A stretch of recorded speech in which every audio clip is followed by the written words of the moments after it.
All right, this is day 2 of my 1K a day. This is a recap. This is me treating every 24 hours as if I got paid $1,000 to live it.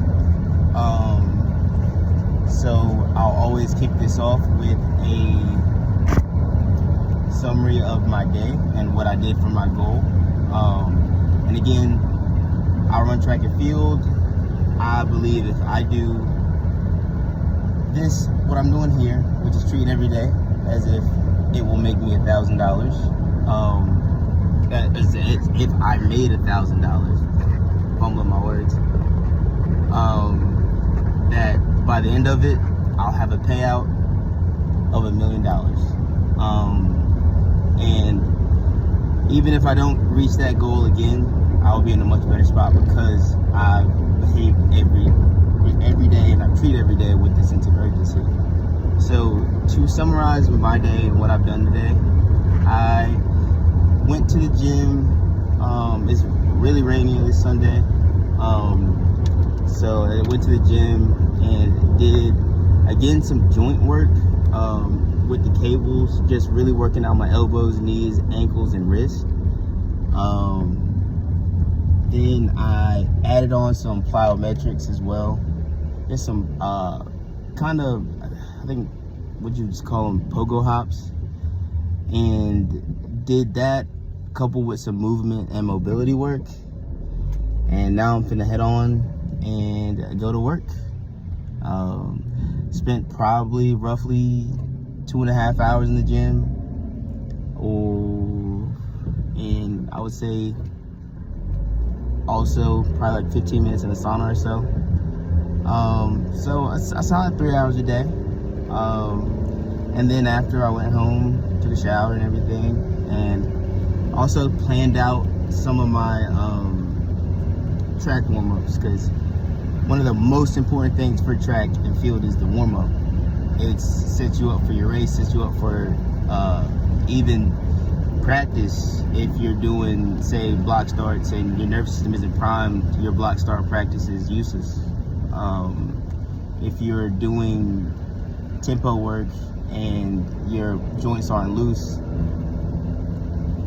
I mean, what's going to happen is you're going to keep on banging your knees and you're going to end up with shin splints, or you're going to end up with some type of joint injury. So that warm-up is really important. So I spent a good majority of that day, or of today, probably about an hour or so, just tweaking it, kind of visualizing how I do things and seeing where I'm at. I'm still at the intermediate to beginner stage of track and field.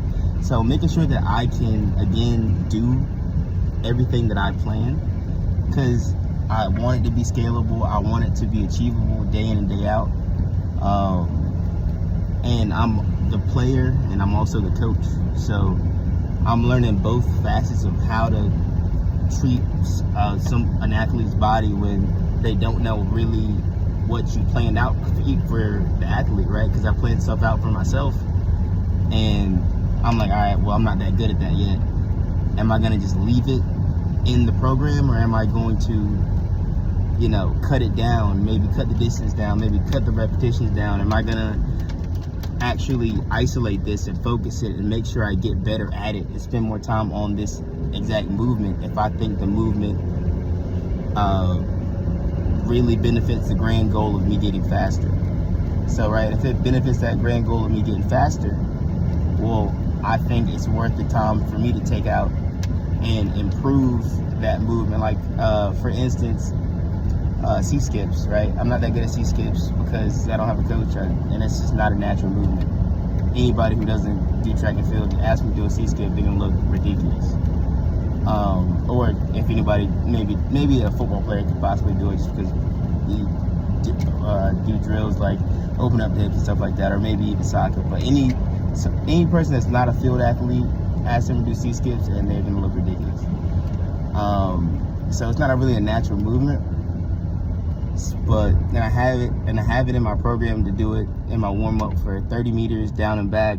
But I just think that's a waste of 60 meters really if my hip isn't all the way over and up. So what I'm planning on doing is just in my free time, outside of the track and outside of the gym, just working on standing C skips or standing C skips where you're doing the motion, but I'm not skipping, right? So I'm just opening up the hip at 90, opening up the hip vertically, and making sure that it kind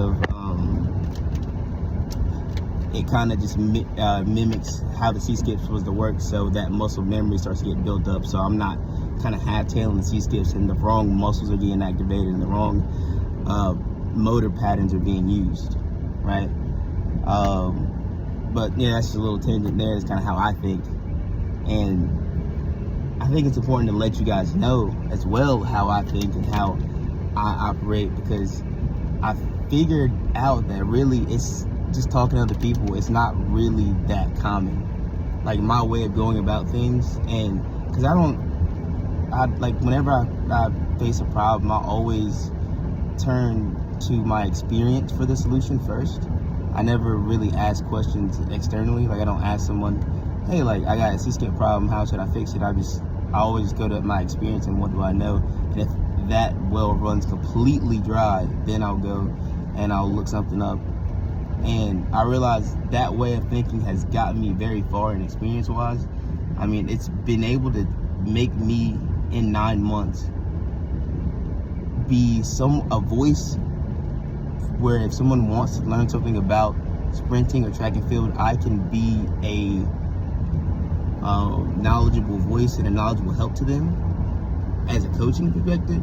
And I also physically fit the mold of an athlete, and that's just because I think of the way that I learn things, and it's because I solve problems through experience. I look to experience to solve problems, and I look for real life situations for the answers, right? And I think that's a unique thing that I can kind of, I guess, share with people and share the way that I think of it. I think that's important. But yeah, that's it for today, I guess. I guess it's not more concise really, because it's 7 minutes. I mean, I'm driving, so it's kind of hard to be concise. But that's it for day 2. Tomorrow's Monday, and I'll get to start my strength day and get to really start a week anew. So I feel a lot better, by the way, before I end this. I actually feel a ton better just by doing some jumps and runs. And the last thing I did today, I forgot. I be doing stuff, bro, I swear to God, and I'm forgetting about it, but it all aligns towards my goal. I did 8 pattern runs. So what I did was I put out in a small grassy area a small 8 pattern. So I laid cones out in the shape of an 8, and all you do is run on the outside of the cones, so you make an 8 shape. And what I do anyways, what I learned and taught myself really, is if you look at your feet, you really get the full body coordination you want. And I did that for about 20 minutes. So just ran an 8 pattern for 20 minutes. I switched that out instead of like running miles, because I've noticed that, you know, if I run miles, like a long distance guy, I get the benefit of fluidity, which I love. But the downside of running miles is that you lose a bit of pop, you lose a bit of explosiveness. And I noticed that because you're kind of running that straight line for a very long time, and you start to overstride and you start to overreach. And even if it's not technically an overstride for long distance running, it is absolutely an overstride for sprinting. But I realized with the 8 pattern, if you make the 8 small enough, you're taking such choppy steps that your feet are always landing underneath your hips in a certain way, and you're always kind of tilted. So it's more of an agility thing that you're doing for 20 minutes, but you're also adding that fluidity. And that goes for any athlete. That's not just track and field. That'll benefit any athlete, whether it's a field athlete, whether you play soccer, whether you play football, or even a basketball player. I mean, you run that 8 pattern, that's a lot of different circular motions you do on the court. And I do it on grass because, one, grass versus the track, the surface causes longer ground contact times. So I focus on trying to look at my feet while I'm doing the 8, but being springy. So just short ground contact times when I know the grass will force a longer ground contact time because of the surface area and how it's laid out. So that's kind of one thing I did today to end it off, end my workout off. And I feel so much better. My back is much looser. My hips feel much looser just from doing stuff like that. So I think I'll keep that as my cool down instead of say like a 2-lap cool down. And then in my workouts, I'll just do 8 patterns in the grass for 20 to 25 minutes. Or maybe shorten down to 10 minutes, depending on the day, how tired I am after the workout. But just always doing that just to keep that motor pattern fresh in my brain, because I think it's very useful. All right, that's it for today.